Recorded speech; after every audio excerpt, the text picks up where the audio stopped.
Soyez les bienvenus dans Correspondance. Juan José Dorado et Ana Navarro Pedro, pourquoi est-ce que cette élection roumaine elle est si importante pour le reste de l'Europe? Enfin, en tout cas, c'est comme ça qu'on voit les choses en France. Je ne sais pas si c'est comme ça qu'on voit les choses dans la péninsule ibérique.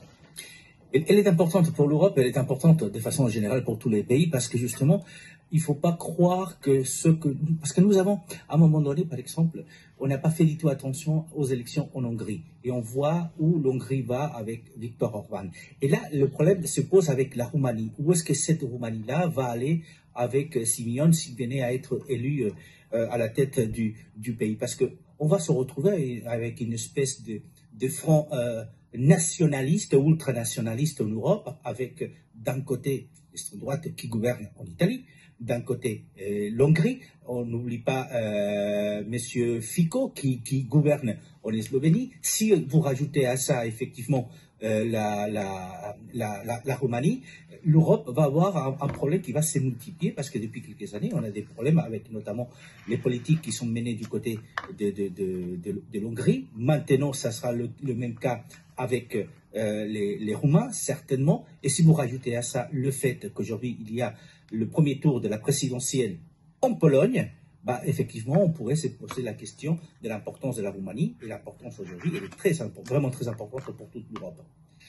Au premier tour, ce qui est intéressant de regarder, c'est que les Roumains de l'étranger ont voté massivement en faveur du candidat d'extrême droite. La Roumanie compte la plus grande diaspora d'Europe, 6,5 millions de Roumains qui vivent et qui travaillent à l'étranger. C'est très intéressant de regarder ensemble les pays où ils sont le plus représentés: Italie, France, Espagne, Ukraine, Israël. Tout à fait, effectivement. Ce qui est surprenant, c'est qu'effectivement, pratiquement 60%, c'est la moyenne, 60% de la diaspora est votée extrême droite en Roumanie, dans des pays comme l'Espagne, où il y a à peu près un peu plus de 500 000 Roumains. On a calculé que autour de 75% des électeurs qui ont voté pour l'extrême droite, ce qui interpelle.